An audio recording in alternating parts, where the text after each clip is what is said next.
fait, l'Épi du Pain, je l'ai créé en 1995, il y a 22 ans. Le fil conducteur, c'était je voulais offrir une cuisine gastronomique de qualité, avec des bons produits, mais accessible à tous. À la maison, je me suis né dans les années 60, à la maison, mes parents me disaient finis ton assiette, on ne jetait pas le pain, on faisait le plat du lendemain avec les restes de la veille, mais on se régalait le lendemain. Donc tout ça, ça a été ancré en moi de très bonne heure. Et quand je suis rentré dans ce métier, j'ai eu la chance de croiser en fait de nombreux chefs qui m'ont inculqué aussi ces belles valeurs du respect du produit, du beau produit, de respect des saisons, etc. Et moi, j'ai voulu montrer qu'on pouvait se nourrir avec de la nourriture de qualité, des produits de qualité, de proximité, de saison, se régaler, faire une bonne cuisine goûteuse, savoureuse, mais à un prix tout à fait raisonnable. J'ai beaucoup d'estime pour ce chef.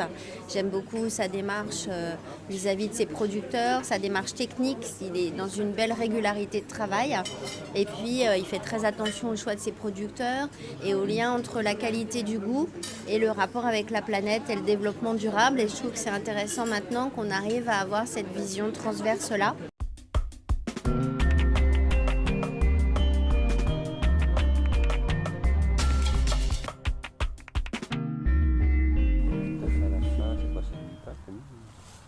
Là-bas. Oui. Non, bon, Alors nous sommes dans les jardins du château de Courrance, donc les jardins potagers qui sont attenants au château, qui est juste à côté de Fontainebleau, Milly-la-Forêt. Voilà. Donc on est à 3/4 d'heure, 1 heure de Paris. On y cultive de très beaux légumes en parcelles bio, entièrement bio. Alors on trouve pratiquement tous les légumes au fur et à mesure de l'année. Donc effectivement, là bientôt les tomates vont arriver, il y a déjà les courgettes, il y a eu des petits pois mais c'est terminé. Donc en fait, on peut trouver autour de Paris, je veux dire, la grande majorité des légumes.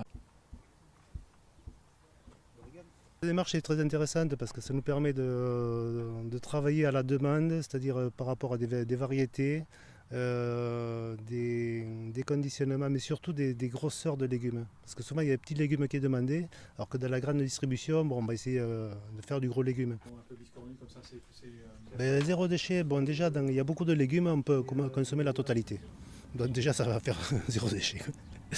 Bon, ensuite, bon, on a quand même d'autres produits, bon, comme si on prend par exemple les courgettes, bon, il y a beaucoup de volume de feuilles. Bon, c'est sûr que ces feuilles, nous après on va les recycler pour faire des composts et tout comme ça. Ça c'est un plant de fenouil doux dont on utilise le bulbe, mais également toute la partie aérienne aussi, quoi. Donc ça c'est un zéro déchet, c'est ce qu'on appelle. De la terre.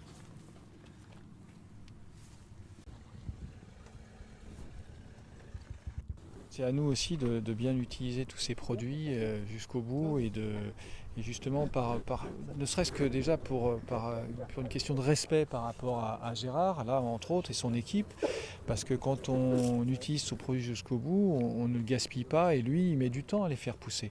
Hein. C'est à nous de nous adapter à la nature, c'est pas à la nature à s'adapter à nous, à notre mode de consommation.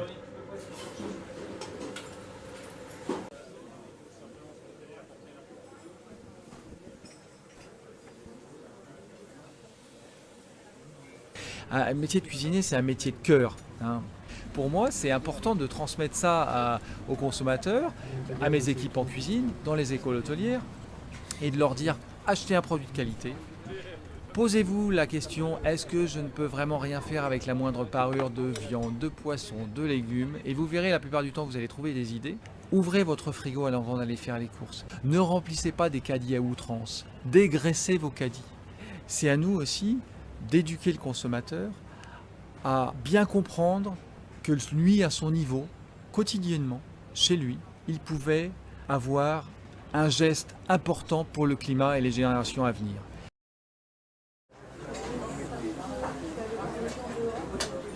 je suis moi-même engagé dans mon boulot pour l'agriculture, l'alimentation durable, la protection de la planète. Donc c'est à la fois en tant que citoyen et aussi d'un point de vue professionnel, ça m'intéresse. Avec des terres agricoles qui sont sous pression, des terres zones forestières aussi sous pression de l'urbanisation. Donc on ne peut pas se permettre de gaspiller et donc on doit à la fois respecter les ressources, garder une agriculture ou des agricultures productrices mais avec moins de phytosanitaires, moins de pesticides, moins d'engrais et aussi moins de gaspillage. Donc voilà, il faut essayer de trouver un concept global. Et symboliquement et modestement, des lieux comme ici contribuent à faire partager ces concepts au plus grand nombre. La dernière chose que j'ai mis en place ici il y a 2 ans, c'est le tri des biodéchets et leur valorisation. Dans le 6e arrondissement, la taxe d'ordures ménagères que je paye à la mairie de Paris, c'est 250 € par an, hein, ce qui est rien. Moi, j'ai décidé de trier, de valoriser mes biodéchets. Donc, je les trie. J'ai une entreprise qui s'appelle Moulineau, une start-up qui vient collecter mes biodéchets afin de les valoriser. Et ça me coûte entre 450 et 500 € par mois. Donc, 5 000 € par an, on va dire, à la louche, comme ça. C'est énorme.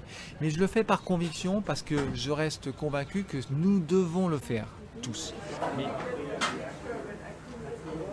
C'est réapprendre un certain sens de l'effort aussi, ce que tu racontes, être en conscience, parce qu'autrement, on est revenu sur une manière de vivre qui est tellement rapide et zappeuse que les gens vont faire un geste là et après ils jettent la valeur, tu vois, humaine qu'il y a dedans, ou la valeur de la matière, elle est un peu mise de côté. Je crois qu'il y a une perte de contact qui est le même que le rapport humain en Voilà. fait. En fait, l'humain est au centre de tout. Il faut réapprendre aux Français, mais à tout le monde d'ailleurs, hein, de retourner en cuisine, de cuisiner, parce que c'est un moment de partage, un moment de transmission, la cuisine, et c'est un lieu de vie en fait. On a la grande chance de faire un métier où on offre du bonheur au quotidien 2 fois par jour. C'est extraordinaire, il n'y a pas énormément de métiers comme ça. Ah oui, d'accord. Ouais. Il est assez lourd. Ok.